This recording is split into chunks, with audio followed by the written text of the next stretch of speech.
20 number जातीय राजपथर service road संप्रसारण को विरोध।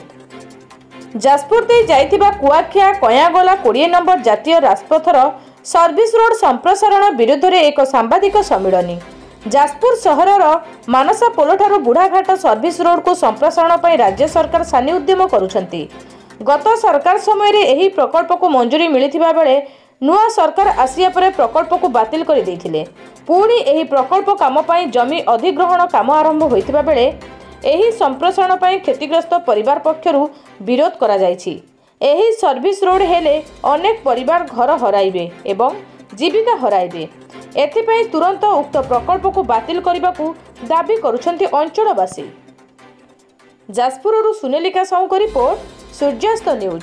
मोना हो जिम्बाधर पंडा हमारी सम्मेलन आम डाकिचु ये जे रास्ता बुढ़ाघाट ठारू मानसापोल पर्यंत 4 लेनिंग ऑलरेडी एग्जिस्ट एवं दी साइड रे आंकुला साइड रे भी देखाई बहुत सरकारी जगह अच्छी एवं बहुत प्रशस्त अच्छी से जिदी जे बुढ़ाघाट ठारू मानसापोल पर्यंत 8 लेनिंग हम 8 लेनिंग हम माने कौन एटा कौन पूरी बड़दाण्ड हम ना आउ किछि हबो। मु देखि बांग्लोर रे गोटे 8 लेनिंग गोटे हेइछि जोठी तांकर गोटे सर्किट हाउस अछि। मु जाइछि बांग्लोर देखि 8 लेनिंग रास्ता सुनिला बेलू माने लोक भी पसंद करना जेतिकी रास्ता अछि। संध्या 7टा बाजला माने रास्ता फांका, रास्ता रे केवल बुला खंड गोरु भाई बोलुछन। 8 लेनिंग रास्ता कले जे कोनोसी हजार हजार एठी बिल्डिंग भांगो, कोनोसी घर रहइबने, घर रहइबने, स्कूल रही कलेज रही एवं 4-5टा बड़ बड़ मंदिर अच्छी, मस्जिद अच्छी, शिक्षानुष्ठान अच्छी। 8 लेनिंग हेले एठी कौन मरुभूमि हम ए लोक मैंने जी कौटी एवं 8 लेनिंग हेले गोखना बोली गोटे बजार अच्छी से समस्त लोक समस्त दोकानी विस्थापित है। जो 8 लेनिंग से आरंभ कर बुढ़ाघाट ठारू छकरू ब्रिज पाखु प्रशस्त रास्ता अच्छी, नदी कूल 2 लेनिंग अच्छी, सेपटे सिंहपुर बिंजारपुर जाऊँगी कुआखिया बुढ़ाघाट बंद 4 लेनिंग एवं सेटू 2 लेनिंग एवं एठी जाइछि 4 लेनिंग बहुत बड़ रास्ता। बर्तमान 8 लेनिंग रास्तार कौन आवश्यकता ना असुविधा होउछि। हमर सब घर द्वार किछि रहउनी, आमे रास्तारू छाड़ी जो आमर घर द्वार सब होइतिला 20 फुट छाड़ी तथापि हमर सब बिल्डिंग सब भांगि। हाँ एठी जदि 8 लेनिंग हबो तले एठिका लोक माने रही कौटी जीवे कौड़े कौन से जो छोटे छोटे बिजनेस कर मानसापोल पर्यंत 3.5 किलोमीटर हम 8 लेनिंग मानसापोल पाखु से 8 लेनिंग कौन जीव से कौन टाउन बड़ डाक्तरखाना पर्यंत हम ना 8 लेनिंग ना एठू रही। तेणुक सरकार या तुरंत बंद करूँ।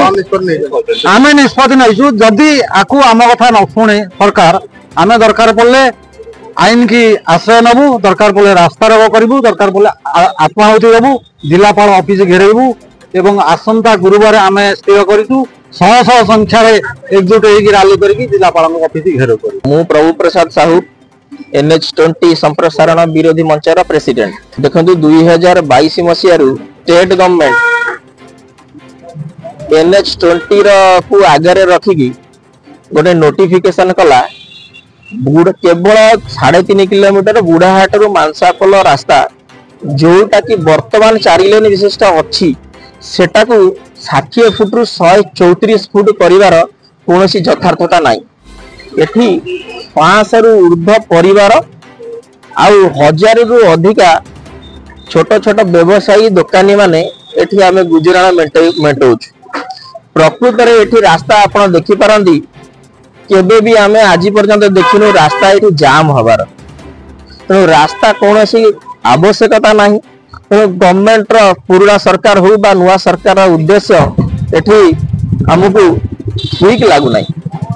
तेणु आम ए परिप्रेक्षी रे पूर्व सरकार आउ प्रशासन को आउ एबे नुआ सरकार आउ प्रशासन को बारंबार जाई ए विषय जणाई किंतु प्रशासन कौन एक्शन ए पर्यंत नौ नहीं किंबा आमर टेंडर कैंसल कला कि प्रोजेक्ट को ए पर्यंत रखी। तेणु आम से परिप्रेक्षी में आम बुढ़ाघाट रु मानसापोल समस्त लोक दुकानी 1000 रु अधिका लोक आम गुरुवार दिन समावेश करूँ। आउ कलेक्टर पाखक मेमोरांडम दबु गोटे विशाल रैली करके कलेक्टर को ए विषय जनइबू जे प्रकृत ये जो रास्तार कौन आवश्यकता ना इलेक्शन कथा जो कहते गोटे अलग प्रकार कथा इलेक्शन केवल जाजपुर होनी सारा भारत में इलेक्शन होची आ जोठी भी वोटिंग काउंटर होची केबे भी सेठी संभव नुहे आप रास्ता टाकू सेठी 200 फुट 500 फुट करिया तेणु आपको इलेक्शन पाई स्पेशली आपको यही रास्ता रे ही एडजस्ट करिया पड़िबो आ इलेक्शन जो कहते एटा द्वार पथ बोलिकी तेणु देखो बाईपास भी आपंकर गोटे होची जो बाईपास देकी सिंहपुर मंगलपुर होची मेजोरिटी गाड़ी यही रास्ता दे जाउची जोटा कि बाईपास दे गला परे ए रास्तार भी आवश्यकता बहुत कम पड़ो आ जो माने भी मेडिकल आसुचंती सिंहपुर मंगलपुर बा जाजपुर किसी शॉपिंग पे आसुनी से माने टाउन रु फेरिवे आ से रास्ता भी आपन 4 लेन विशिष्ट किंतु एठी 8 लेन विशिष्ट हबार किसी यथार्थता नाही आ इलेक्शन बेले देखो सेटा गोटे स्पेशल केस सेटा इलेक्शन बेले आपन जोडी जोडी इलेक्शन होची प्रत्येक जिल्ला रे इलेक्शन होची आ प्रत्येक जिल्ला रे 8 लेन अछि बोली मते कोनोसी ओडिसा रे गोटे जगह देखंतु बा भारत रे गोटे जगह देखंतु जोडी इलेक्शन बूथ होची सेटा सब 8 लेन अछि बोली आपन देखे